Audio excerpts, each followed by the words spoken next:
Right, this is part 2 of modifying the MudUK panel to put an Atoto double DIN head unit in it.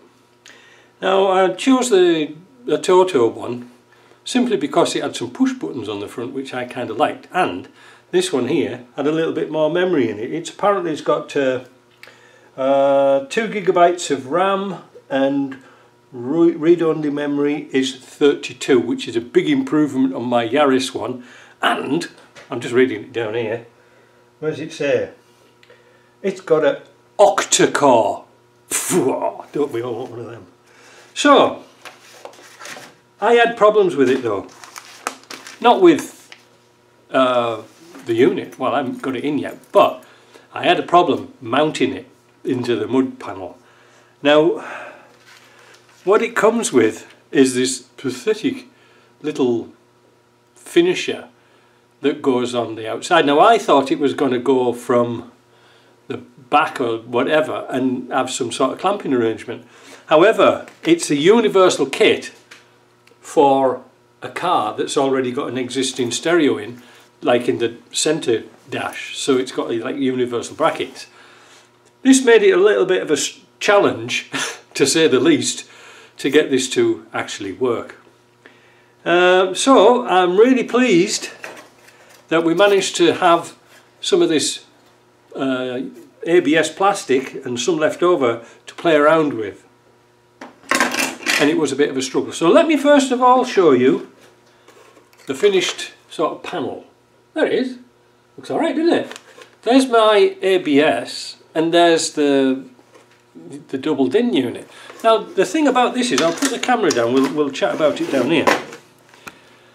Oop, there we go, that's better, you can see it better there, can't you? This unit came in from the back, and there's very, very little around it to get it to go right, if you see what I mean. There's a step on here where that piece fits into, so I had very, very little to work with. So I missed that out, and that black ABS there, I just filed it out to fit, and it seemed to go alright. But the problem was, how do you mount it? So I came across a little system that seems to work out kind of nice, and it looks a bit ugly, but wait a minute. This is the mounting brackets, they're both the same left and right. It's like a universal kit. So what I did was, if you can see here, I cut some of this into strips of about 1 inch and fitted them into the mud panel, because perhaps you can see here clearly there's a step. So I lifted it up a little bit, and then I got really clever, even for myself. I fitted a captive nut into the ABS plastic. Now, and I pulled it down just a little bit.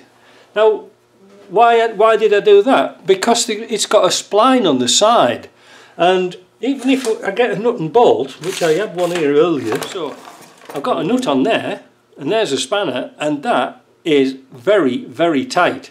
So it's going to hold, and the glue sticks like feces to a hairy blanket, so I have no problems with that. And as you can see, the unit itself is very, very thin. I mean, I don't think I've got my tape measure here, but well, it's about 4 centimetres at the most, and it's kind of light.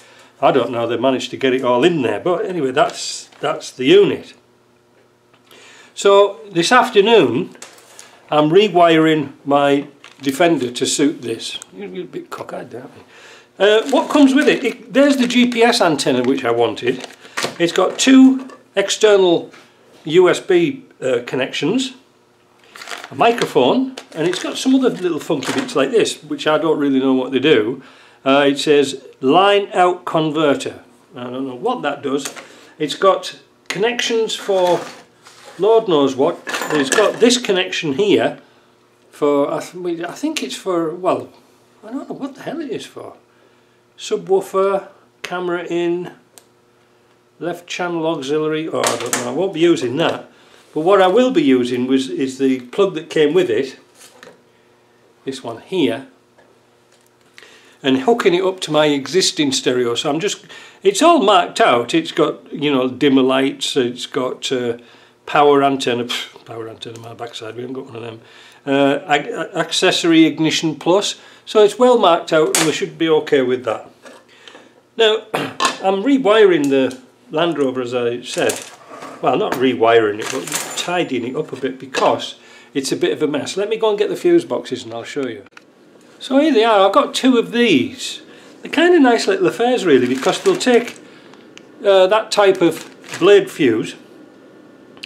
You've got a positive terminal at the top and a negative at the bottom, and that means that this side is positive and that side goes to whatever you want to put it on. So it's like a bus type of thing. That's kind of good, and it feels nice and heavy.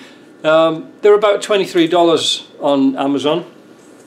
Now a lot of people were writing in and saying, well, they're not waterproof. Well, they weren't supposed to be waterproof, but it comes with a little cover. Now I'm not sure if I can get that cover on for the placement where I'm going to put them.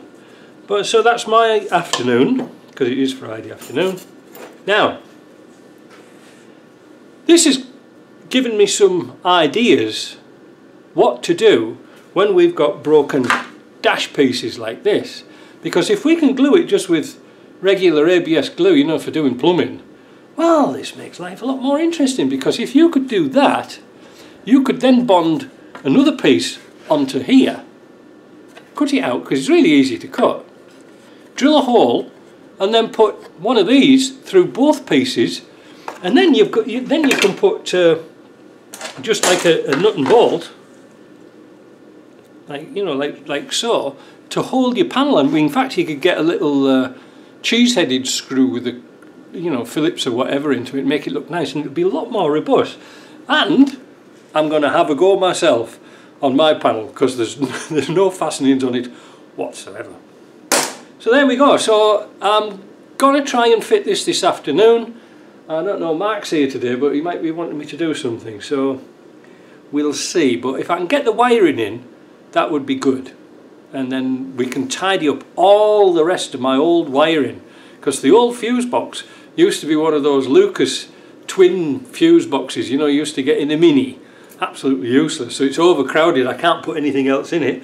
But with these I can have one live and one switched, and that will free off a lot of circuits. Alright, back soon.